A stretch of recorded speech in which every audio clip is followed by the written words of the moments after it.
नमस्कार सुशील जी, बहुत-बहुत स्वागत है आपका। नमस्कार अंजू जी, कैसी है आप? मैं बिल्कुल ठीक-ठाक हूँ, लेकिन आप कुछ ज़्यादा ही व्यस्त हो गए हैं आजकल कि वक़्त ही नहीं देते मेरे चैनल को। नहीं, ऐसे बिल्कुल नहीं है। आपके चैनल को वक्त ही वक्त है। बस हो नहीं पाता। इरादा तो होता है, इच्छा तो होती है, समय नहीं मिल पाता है। इसी के कारण ऐसा हो रहा है अंजू जी, लेकिन आज वक्त मिल पाया है तो दिल खोल के बातें होंगी। बिल्कुल, बिल्कुल। सबसे पहले ये समझाइए कि धनंजय मुंडे का इस्तीफ़ा ले लिया गया या दे दिया गया और उसके बाद महायुति में सब ठीक है? ये कद्दू क्या बोलते हैं, हमारे मराठी में एक कहावत है, कटना पड़ेगा तो कोई किस पे भी गिरे, कटना तो पड़ेगा कद्दू को ही। उस तरह से इस्तीफा दे दिया गया है या ले लिया गया है, इससे सबसे बड़ी बात यह है कि इस्तीफा हो गया है।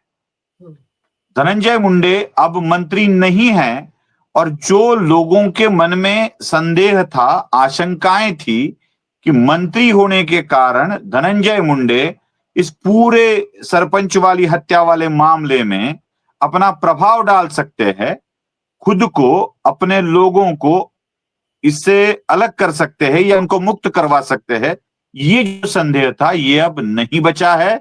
धनंजय मुंडे ने इस्तीफा दे दिया है। धनंजय मुंडे को इस्तीफा दे देना पड़ा है। और असल बात तो यही है कि इस्तीफा देने की परिस्थितियां जो आई उसको समझ लेना पड़ेगा अंजू। तो ये जो उनके पार्टनर है, बिज़नेस पार्टनर वाल्मीकि कराड़, उनका जिस तरह से मुख्य आरोपी हैं वो सरपंच हत्याकांड में, यही एक वजह है? क्योंकि खुद तो वो ये भी कह रहे हैं धनंजय मुंडे कि स्वास्थ्य कारणों के चलते मुझको इस्तीफा देना पड़ा। क्या मतलब लीपापोती करने में जुटे हुए हैं अभी भी वो? जी जी जी जी जी, स्वास्थ्य का कारण यह तो लिपापोती ही है। मुझे तो लगता है, मैं धनंजय मुंडे को यह सलाह दूंगा कि स्वास्थ्य का कारण ना बताए। आपने जिसको बिजनेस पार्टनर बताया था वो बिजनेस पार्टनर नहीं है धनंजय मुंडे के, बल्कि वो केयर टेकर है बिजनेस धनंजय मुंडे के ऑल बिजनेसेस के। अच्छा। मतलब सारे मामलों को, with all affairs, family affairs, non family affairs, out of the family affairs, political affairs, इन सारे मामलों के वही मंत्री थे, वाल्मीकि कराड़। और यही वाल्मीकि कराड़ धनंजय मुंडे के लिए गले की हड्डी बन चुके हैं। हुँ, मतलब धनंजय मुंडे ही वाल्मीकि कराड़ को सपोर्ट करते थे, और उन्हीं के कारण, उन्हीं की करतूतों के कारण यह दिक्कत में आ चुके हैं।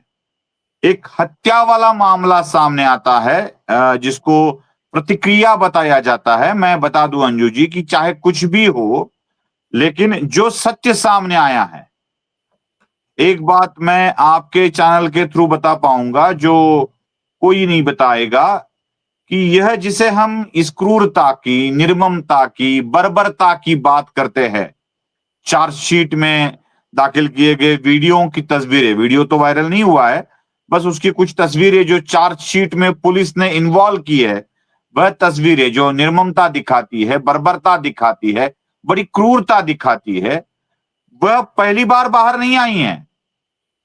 इसके बारे में भारतीय जनता पार्टी के विधायक सुरेश धस लगातार बात करते आए हैं।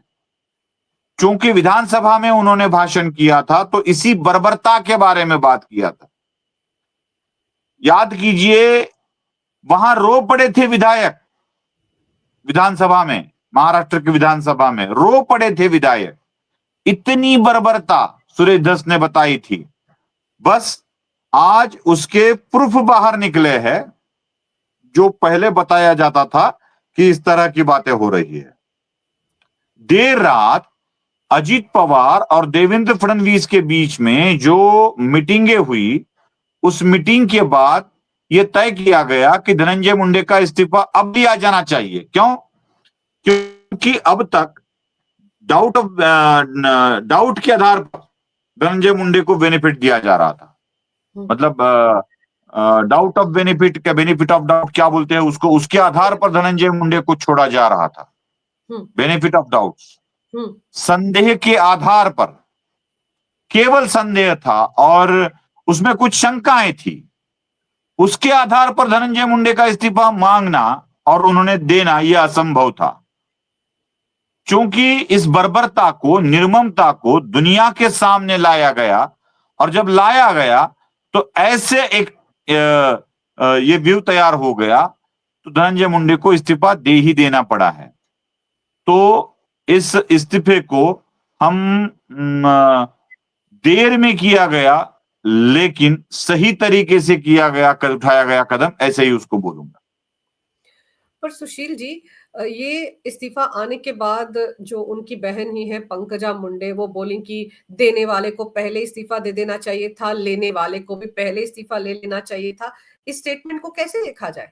क्या कहना चाह रही है? किसकी तरफ टारगेट कर रही थी? क्या वो देवा भाऊ के लिए ये सब कह रही हैं कि पहले ले लेना चाहिए था इस्तीफा?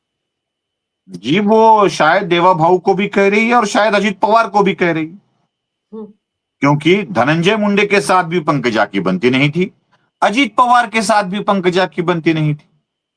तो अजीत पवार ने यह फैसला ले लिया कि आखिरकार धनंजय मुंडे का इस्तीफा दे देना चाहिए, क्योंकि भले ही सरकार देवेंद्र फडणवीस की हो, धनंजय मुंडे को मंत्री बनाने वाले और मंत्री पद पर रखने वाले तो अजीत पवार ही थे, क्योंकि यह गठबंधन वाली सरकार है और गठबंधन वाली सरकार में कौन मंत्री बनेगा, कौन नहीं रहेगा, इसका फैसला तो पार्टी का मुखिया ही लेता है।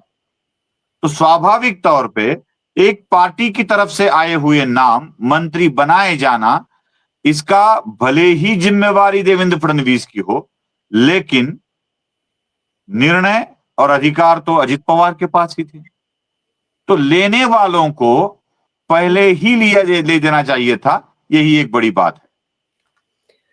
पर ये जो बीड़ में सरपंच की हत्या का मामला है, बड़े निर्मम तरीके से उन्हें मारा गया, ये कहा जा रहा है कि 300 करोड़ का कोई कंपनी था, कोई रिन्यूएबल एनर्जी की कोई कंपनी बनाई जा रही थी, वहां प्रोजेक्ट था, उसमें 2 करोड़ की रिश्वत का मामला था। मैं चाहती हूँ मेरे दर्शकों को आप समझाएं कि किस लिए सरपंच की इतनी निर्मम तरीके से हत्या की वाल्मीकि कराड़ ने।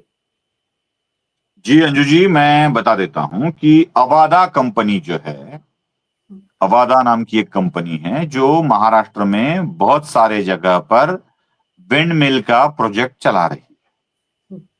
बीड़, धाराशिव, जिसे पहले उस्मानाबाद कहा जाता था, सोलापुर, अहिल्यानगर, इन जिलों में ये काम चल रहा है। तो किसी भी जिले में काम चलते हो तो ये मामला बिहार में बड़ा हो जाता है, लेकिन क्या बोलते हैं उसको, फिरौती तो हर राज्य में ली जाती है। तो बस काम करने, हाँ हाँ, तो काम करने दिया जाए, काम करने के लायक आपको छोड़ा जाए, तो पैसे तो सभी हटते। वैसे ही हर जिले के बाहुबली वहां पर कंपनी से पैसे लेते थे। अब पैसे लेने के अलग अलग तरीके हैं। कंपनी को काम देना पड़ता है बाहुबलियों को, पॉलिटिकल नेताओं को। चलो आपके यहाँ के सारे वॉचमैन जो है, सिक्योरिटी जो है, वो मैं प्रोवाइड करवा देता हूं, ये बताया जाता है। जब ऐसे मामले आने लगते हैं, जब ऐसी बातें चलने लगती है, तो इन सारे मामलों में कहीं ना कहीं पैसे लेने वालों के विवाद खड़े ही हो जाते हैं। तो धनंजय मुंडे के जो समर्थक थे, उनको भी वहां काम चाहिए था और अन्य लोगों को भी वहां काम चाहिए था। इसी काम में यह विवाद चलता रहा और इसी के कारण यह कठिन परिस्थिति निर्माण हुई है। अंजू जी, लेकिन सुशील जी, वाल्मीकि कराड़ जैसे आपने बताया कि वो सभी तरह के मामले जो हैं धनंजय मुंडे से जुड़े उनको संभालते हैं, तो इस हत्याकांड में जब उनका नाम नंबर 1 आरोपी के तौर पर है, तो इसका सीधा सीधा कनेक्शन धनंजय मुंडे से है क्या? क्या उनको लेकर कोई साक्ष्य सामने आ गए जिसके चलते जो नहीं नहीं बेनिफिट नहीं नहीं, उनको कोई मिल रहा कोई था? कोई कोई वीडियो नहीं, कोई फोटो नहीं, कोई साक्ष्य नहीं, किसी का जवाब नहीं, कोई नहीं। हाँ, वाल्मीकि कराड़ के सारे संबंध तार जुड़ रहे हैं। मतलब जो आरोपी है वह सारे के सारे आरोपी वाल्मीकि कराड़ से संबंधित थे, उनके संबंध में थे, ये तार जरूर जुड़ रहे हैं। और वाल्मीकि कराड़ धनंजय मुंडे के साथ थे, इसलिए धनंजय मुंडे से संबंध जुड़ रहे हैं। यही एक मामला है जो धनंजय मुंडे, वाल्मीकि कराड़ ही एक ऐसी कड़ी है जो इस पूरे मामले को धनंजय मुंडे के साथ जोड़ रही है। और इसी के कारण वाल्मीकि कराड़ निकटवर्ती है धनंजय मुंडे के, बहुत बड़े नजदीकी व्यक्ति है। तो धनंजय मुंडे को बचाने के लिए ये सब कुछ हो सकता है, ये कर सकते हैं, ऐसा ही उन्होंने कहा था और कहा जा रहा है, और इसीलिए धनंजय मुंडे की तरफ उंगलियां उठाई जा रही।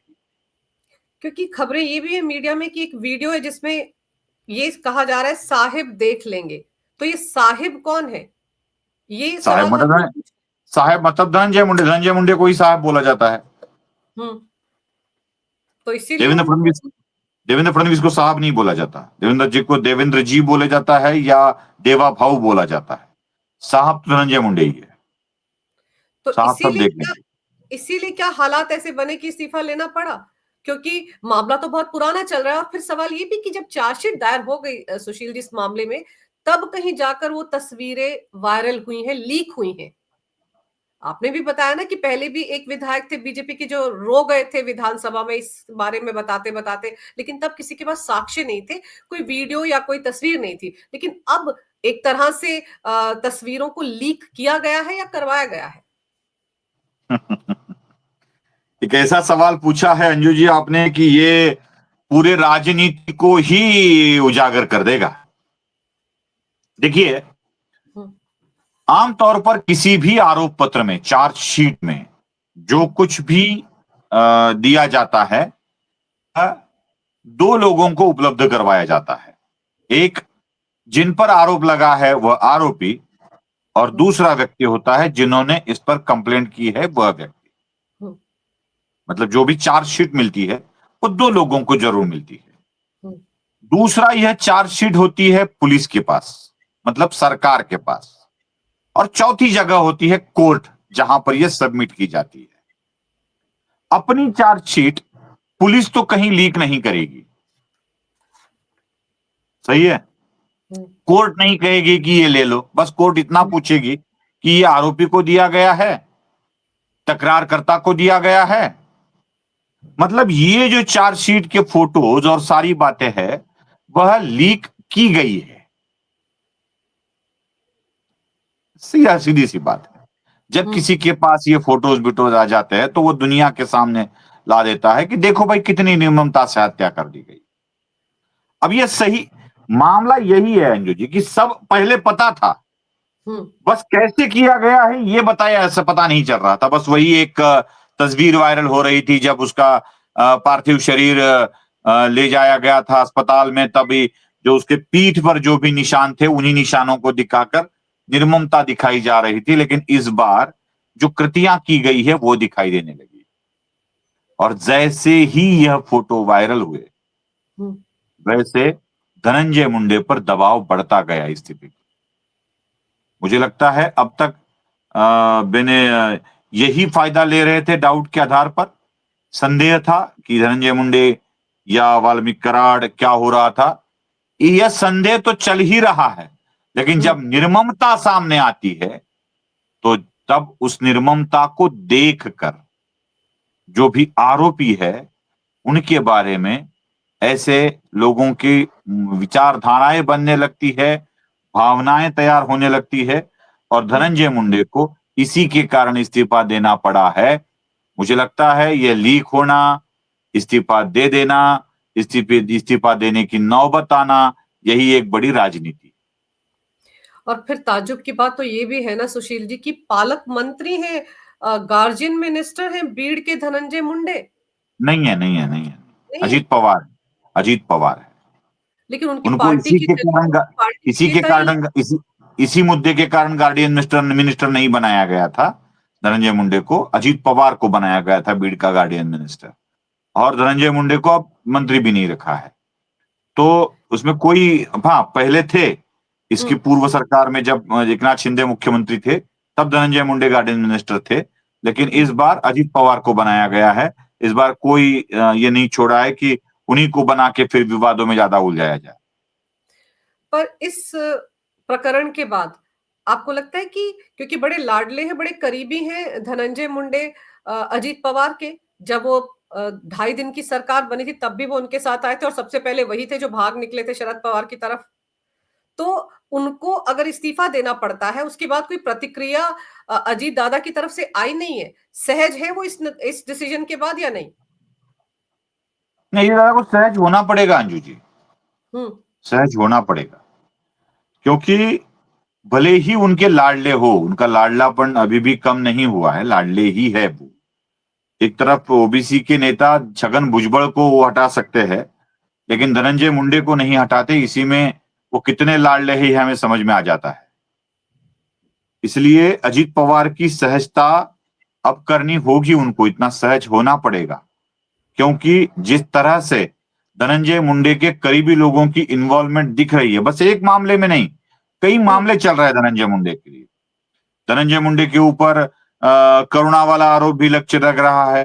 धनंजय मुंडे जब राज्य के कृषि मंत्री थे, तो कृषि के औजारों के खरीद के मामले में भी उनके ऊपर बहुत सारे भ्रष्टाचार के आरोप लग रहे हैं। तो इतने सारे मामले अजीत पवार अब तक पीछे डालते आए थे, लेकिन इस मामले में अजीत पवार को वह सहजता स्वीकारनी ही पड़ेगी।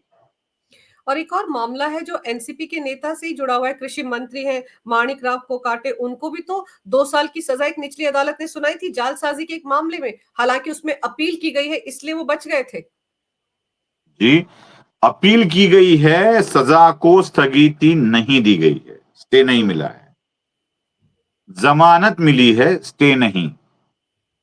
मैं भी ये मानता हूं कि माणिकराव कोकाटे जैसे मिनिस्टर को, जिनको 2 साल की सजा सुनाई गई है, और सजा कोई इस मामले में नहीं है कि करप्शन का आरोप हुआ था या कोई बात हुई थी या कोई ऐसे वो ऐसे नहीं है, सरकार को फंसाने वाला ये मामला है। सरकारी कोटे का 10-20% वाला कुछ सरकारी आवास आवंटन होते हैं, तो उसमें उन्होंने मेरे नाम पर कोई घर नहीं है ऐसी झूठी जानकारी देकर सीएम कोटे का घर ले लिया था। तो ये सरकार को फंसाने की, सरकारी व्यवस्था को फंसाने की बात है, इसीलिए ये हुआ था। तो इसमें कोई बात दोहरा नहीं है कि उनका पद जाना चाहिए, लेकिन फिर भी अजीत पवार उनको बचाते आ रहे हैं। और अगर देवेंद्र फडणवीस पर कुछ आरोप हो भी रहे हैं अंजू जी, तो ये कुसंगति का परिणाम हो सकता है। आप किसके साथ हो इसके ऊपर भी आपके ऊपर आरोप लग जाते हैं। अब पवार के अगर आप साथ हो तो पवार के जो आरोप है वो तो आप पर लगेंगे ही लगेंगे ना, वो तो होगा ही होगा, बस वही बात हो रही है।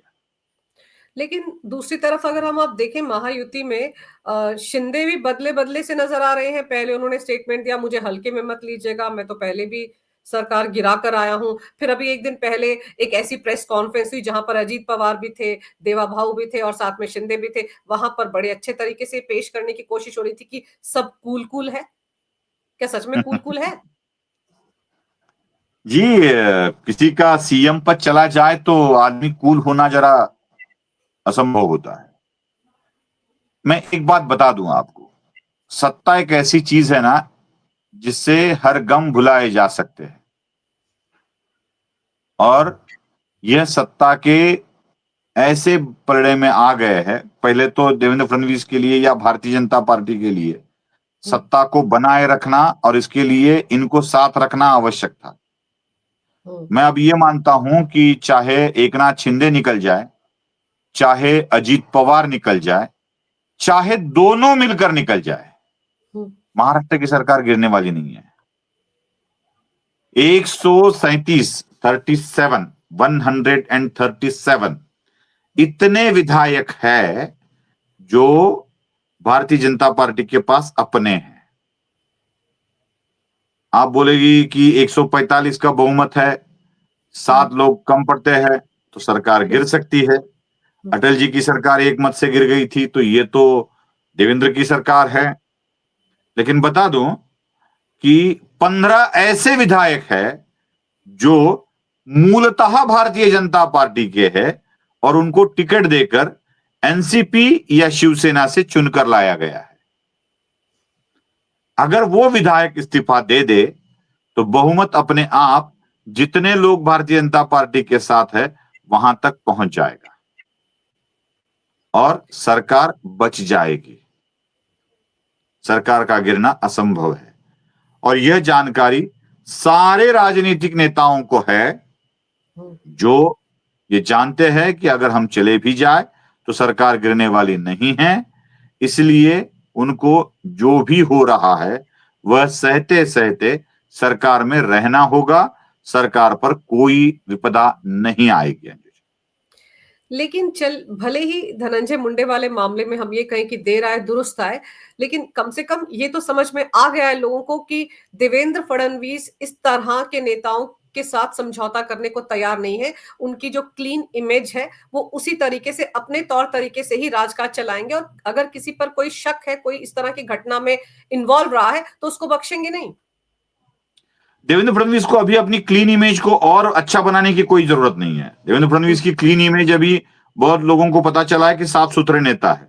अब देवेंद्र फडणवीस की वह आक्रामक नेता भी है और यह सहने वालों में नहीं है, यह इमेज बननी चाहिए। शायद फडणवीस इसी इमेज को बनाने में वो लगे हुए हैं, क्योंकि साफ सुथरे है, अच्छे है, सब है, ठीक है, लेकिन वो अंडर प्रेशर नहीं आते हैं। वह चाहे सत्ता रहे ना रहे, ऐसी बेतुकी बातों को वह सहते नहीं हैं। अब वो ऐसी इमेज बनाना चाहते हैं, इसीलिए ये इस्तीफा वाला मामला सामने आया। और सुशील जी, कुछ एक ऐसे मामले हैं जिनकी फाइलें जुड़ी हुई हैं एकनाथ शिंदे से, उनके कार्यकाल के दौरान जब वो सीएम थे, वो भी खुलनी शुरू हो गई हैं। अभी वो बड़े ऊहापोह में थे कि उनकी तरफ से कुछ नाम भेजे गए थे विभागों के अधिकारियों की नियुक्ति के लिए, जिनको देवा भाऊ ने वापस भेज दिया। उन्होंने मीडिया में ही कहा था कि कोई भी फिक्सर मुझको नहीं चाहिए किसी भी विभाग में।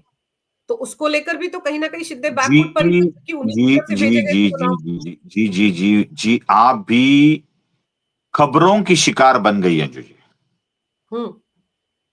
होता कैसे है कि अंजू पंकज ने एक कंप्लेंट दे दी, कहा कि सुशील कुलकर्णी मेरे चैनल पर नहीं आते हैं, इसलिए उनके यूट्यूब पर पाबंदी लगाई जाए। नहीं, मैंने ऐसा कुछ कहीं नहीं कहा। सुनिए सुनिए सुनिए, उदाहरण के तौर पे मैं बोल रहा हूं। एक कंप्लेंट दे दी अंजू पंकज ने मुख्यमंत्री के पास। तो यूपी के मुख्यमंत्री ने किया क्या कि एक ये लिख दिया कि check and put up, check and put up, क्योंकि कंप्लेंट अंजू पंकज की है। तो उन्होंने ले लिया और चेक एंड पुट अप वाला लिख दिया। तो इसी चेक एंड पुट अप वाले जो शेरा लिखते हैं सीएम, उसी को खबर बनाया गया कि सुशील कुलकर्णी का चैनल बंद करवाने के लिए मुख्यमंत्री ने आदेश दे दिए। लिखा क्या है? Check and put up. कोई विधायक अगर सीएम के पास कंप्लेंट लेकर जाता है कि फलाना फलाना मामले में कुछ गड़बड़ है, उसको समझ लेना चाहिए, कार्रवाई करनी चाहिए। तो देवेंद्र फडणवीस ने उसके ऊपर लिख दिया, इंक्वायरी कर दीजिए और बता दीजिए कि क्या है, फैक्ट क्या है बता दीजिए अपने अधिकारियों को। तो फैक्ट बताने वाले मामले पर यह लगा दिया कि उसको स्टे लग गया है, इंक्वायरी बिठा दी है। चेक का मतलब इंक्वायरी नहीं होती है, तहकीकात। देखो ये जो कुछ कह रहा है सही है या नहीं, ये देखो। और जो आपने दूसरा वाला मामला बताया, मैं सेटर्स को नहीं आने दूंगा, यह मामला शिंदे के मंत्रियों के साथ का नहीं है, अजीत पवार के मंत्रियों के साथ का। नासिक वाले जो कोकाटे के ऊपर आपने केस का मामला किया, उनको क्यों नहीं बर्खास्त किया गया, वो वाला मामला। तो शिंदे कोई नाराज है, शिंदे नाराज चल रहे हैं। मैं तो ये कहता हूं कि शिंदे नाराज वाला मामला शिंदे के खेमे से नहीं चलवाया जा रहा है, ये भारतीय जनता पार्टी के देवेंद्र फडणवीस के खेमे से ही चल रहा है, जिनके इस वाले मामले में, लेन देन के मामले में, काम के मामले में शिंदे वालों से गड़बड़ है, विवाद है, यहीं से चल रहा है। तो शिंदे कोई नाराज नहीं है, बस उनको जितने विभाग मिलने थे उनको पता था ये विभाग मिलने वाले हैं, उनको पता था कितने मंत्री मिलने वाले हैं, उनको ये भी पता था कि कौन कौन से काम चलने वाले हैं, कौन से नहीं चलने वाले हैं। तो ये सारे मामलों में शिंदे नाराज है, यह मीडिया के खबरों का माया जाल है और उसमें कई लोग शिकार होते जा रहे हैं, ना कि फडणवीस और शिंदे में कुछ गड़बड़ चल रही है। अंजू जी, इसीलिए तो देखिए ये जो नेशनल मीडिया में खबरें आती हैं वो तो इसी तरह से आती हैं। आप क्योंकि खुद महाराष्ट्र में रहते हैं, मराठी मीडिया की हर खबर को अच्छे तरीके से समझते हैं, तभी तो मुझे आपसे समझना पड़ता है कि चल क्या रहा है। अगर फिक्सर कहा गया तो किसको कहा गया, दलाल कहा गया तो किसको। लेकिन एक चीज समझाइए दलाल और कि फिक्सर, यह शब्द देवेंद्र फडणवीस ने ऐसे अधिकारियों के लिए कहा है जो हमेशा ही मंत्रालय में रहते हैं। मंत्री कोई भी बने, ओएसडी, पर्सनल सेक्रेटरी या पीए, वही लोग बनते हैं और वही फिक्सर होते हैं। गड़बड़ तो वही करते हैं। बिल्कुल। मंत्रियों को पैसे का लालच तो वही दिखाते हैं और वही फिक्सर, उन्हें सीधे सीधे उन्हें फिक्सर कहा है फडणवीस ने, बाकी किसी को नहीं कहा है। अब धनंजय मुंडे आपको लगता है कि शांत रहेंगे, इस फैसले को एक्सेप्ट कर लेंगे, या फिर कहीं दौड़े दौड़े शरद पवार के पास तो नहीं चले जाएंगे?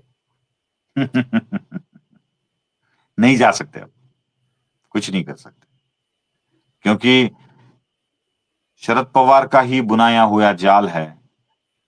अगर धनंजय मुंडे शरद पवार के पास दौड़े दौड़े चले जाएंगे तो वो वाली कहावत है ना, जब किसी की मौत आती है तो वह शहर की तरफ दौड़ता सियार। है, सियार। वैसे, हाँ वैसे हो जाएगा। वो वहीं चले जाएंगे, इसलिए वही चले जाने की बात हुई तो वो सह लेंगे, अपने आप को बेकसूर साबित करने की पूरी कोशिश करेंगे और जब मामला साफ हो जाए तो फिर से एक बार आएंगे। तो एक तरह से हम ये कह सकते हैं कि अजीत पवार को अपने मंत्रियों को, अपने विधायकों को संभालने में काफी मशक्कत करनी पड़ेगी, क्योंकि अगला नंबर माणिकराव कोकाटे का भी हो सकता है। बहुत सारे हैं वेटिंग में, बहुत सारे। माणिकराव कोकाटे वेटिंग में है, धनंजय मुंडे वेटिंग में है, और कोई लोग है। एनसीपी के साथ संबंध मतलब अपने ही दामन में आग को लेना है तो बीजेपी ने ले लिया है। आग को चक्की अगर पीसिंग एंड संभालना है तो पीसिंग एंड पीसिंग। अपने अपने ही कपड़े को जलाकर लेना ही पड़ेगा, वही जलाकर ले रही है बीजेपी, बाकी कुछ चक्की पीसिंग एंड पीसिंग एंड पीसिंग। नहीं। वही तो होने वाला ही है, जो संगति का परिणाम तो इतना तो होगा ही अंजू जी। लेकिन मुझे फिर भी लग रहा है कि देवेंद्र फडणवीस जिस तरह से इन सबको बैलेंस करके, और जो सच में दोषी हैं, अगर जिस पर शक है या जो उस मामले में लगता है कि इन्वॉल्व रहे, उनको कम से कम हटा तो रहे हैं। एक मैसेज तो स्ट्रॉन्ग जी जा ही रहा है ना कि वो स्वच्छ जी जी, राजनीति पे सिर्फ भरोसा करते हैं, उसी को सिर्फ कायम रखेंगे, सिर्फ भले ही हटा नहीं उनके रहे ऊपर हैं, ऐसा कीचड़ है। सिर्फ हटा नहीं रहे हैं, मतलब हटा दिया ऐसे ही नहीं है। जब मामला पूरी तरह से साफ हो जाए और कोई बात ना बचे तो उनको हटाया जा रहा है। उधर आदित्य ठाकरे भी बहुत शोर मचा रहे हैं ना कि सरकार को ही बर्खास्त कर देना चाहिए, इतने बड़े मामले आ रहे हैं इनके खिलाफ। मैं क्या बोलूं अब। मैंने कसम खा ली है कि ठाकरे पर नहीं बोलूंगा, क्योंकि उन पर बोलना मतलब अपनी ही जुबान को खराब करना है। तो इसलिए उन पर क्या बोलूं मैं। वो बहुत बड़े व्यक्ति है, आसमान से ऊंचे है, सबसे बड़े राजनीति में तो वही तो है। उन्हीं को देख देख कर तो लोग राजनीति सीख रहे हैं, कैसी नहीं करनी चाहिए ये। सुशील जी, संजय राउत के बिना हमारी बातचीत अधूरी रह जाएगी। उनको भी लगातार बयान देने की आदत है, आजकल कुछ बोल नहीं रहे क्या वो? अरे आप ऐसे कैसे बोल रहे हो, आजकल कुछ बोल नहीं रहे हैं क्या? बहुत बोल रहे हैं, बहुत ही बोल रहे हैं। वो तो ब्रह्मांड प्रवक्ता बन गए हैं, अब सारे विषयों पर बात करते हैं। अब वो अमेरिका और रूस पर भी बात करते हैं, यूक्रेन पर भी बात करते हैं। ये सारी बातें अब बोलते रहते हैं। बस उनके भाई को तालिका सभापति बनाया गया है विधान सभा में, तो हम्म। उन पर उन्होंने अब तक कुछ टिप्पणी नहीं की है, शायद करेंगे। अभी वो मतलब विदेशी मामलों के जानकार बन गए ना, इसलिए शायद आसपास की बातें नहीं कर रहे हैं। लेकिन चलिए, ये जो मामला अभी एनसीपी में देखने को मिला है, अब देखते हैं किसके चलते और क्या होता है एनसीपी के खेमे में। अजीत पवार की तरफ से कोई प्रतिक्रिया नहीं आई है अभी तक कि क्यों लिया गया, कैसे लिया गया, सहज है या नहीं। लेकिन आप सही कह रहे हैं कि उनको भी समझ में आ गया है कि अगर वो नहीं भी मानेंगे तो भी कुछ नहीं बिगड़ने वाला देवेंद्र फडणवीस सरकार का, और मानकर चलेंगे तो फिर अपनी कम से कम पावर में तो रहेंगे थोड़ा बहुत। आपने समय निकाला सुशील जी, इस महत्वपूर्ण विषय पर तमाम जानकारी मेरे दर्शकों को दी। उम्मीद करती हूँ कि हफ्ते में एक बार या 15 दिन में एक बार आप मेरे चैनल पर दर्शन दे दिया करेंगे। जी जी जी, जरूर जी जरूर। नमस्कार।